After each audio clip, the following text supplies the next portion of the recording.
നിങ്ങളുടെ ഇഷ്ട പരമ്പരകൾ എക്സ്ക്ലൂസീവായി സൺ നെക്സ്റ്റ് ആപ്പിലൂടെ തികച്ചും ഫ്രീ ആയി ഇപ്പോഴേ ആപ്പ് ഡൗൺലോഡ് ചെയ്യൂ. അനുസരിച്ച സാറിന് കൊള്ളാം. എന്നാലും അജയൻ എന്താ അജയൻ? ധർമ്മയുദ്ധമായ കുരുക്ഷേത്രത്തിൽ പോലുമില്ലാത്ത നീതിയും ന്യായവും വെറും മനുഷ്യരായ നമ്മളെന്തിനു കാണിക്കണം?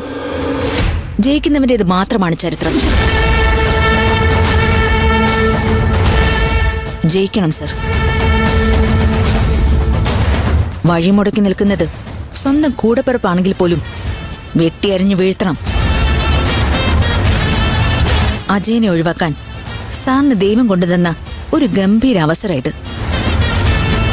ഇതുപയോഗിക്കാതെ ഇരുന്നാൽ കാലം നാളെ സാറിനെ ലോകമണ്ടനെന്ന് വിളിക്കും. വക്കീല് പറയുന്നതൊക്കെ എനിക്ക് മനസ്സിലാവുന്നുണ്ട്. പക്ഷേ അവിടെ കൊണ്ട് തീരുന്നില്ലല്ലോ പ്രശ്നം. ആ സ്വത്തന്റെ കയ്യിൽ വന്ന് ചേരാത്തടത്തോളം കാലം ഞാനെങ്ങനെ മനസ്സമാധാനത്തോടെ കിടന്നുറങ്ങും? 4 പെണ്ണുങ്ങളല്ലേ, അതും കഴുത്തിൽ താലിച്ചിരടുള്ള 4 പെണ്ണുങ്ങൾ.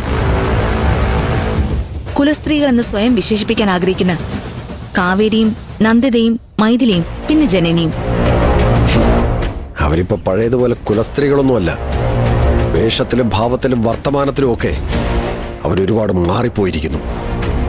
എന്റെ മുഖത്ത് നോക്കി കാവേരി പോലും സംസാരിച്ചു തുടങ്ങിയിരിക്കുന്നു. അതൊക്കെ ഒരു മുഖംമൂടിയല്ലേ സർ? അവർക്കൊരിക്കലും മാറാൻ കഴിയില്ല. സാറൊന്ന് ആത്മാർത്ഥമായിട്ട് വിചാരിച്ച അവര് വീണ്ടും മാണിക്യമംഗലത്തെ അടിമ പെണ്ണുങ്ങളായി മാറും. പക്ഷേ സാറ് വിചാരിക്കണം. ഞാനിത് ഈ കൂടുതൽ എന്ത് വിചാരിക്കാനാണ്? സാമം ദാനം ഭേദം ദണ്ണം എല്ലാം ഞാൻ പരീക്ഷിച്ചതല്ലേ.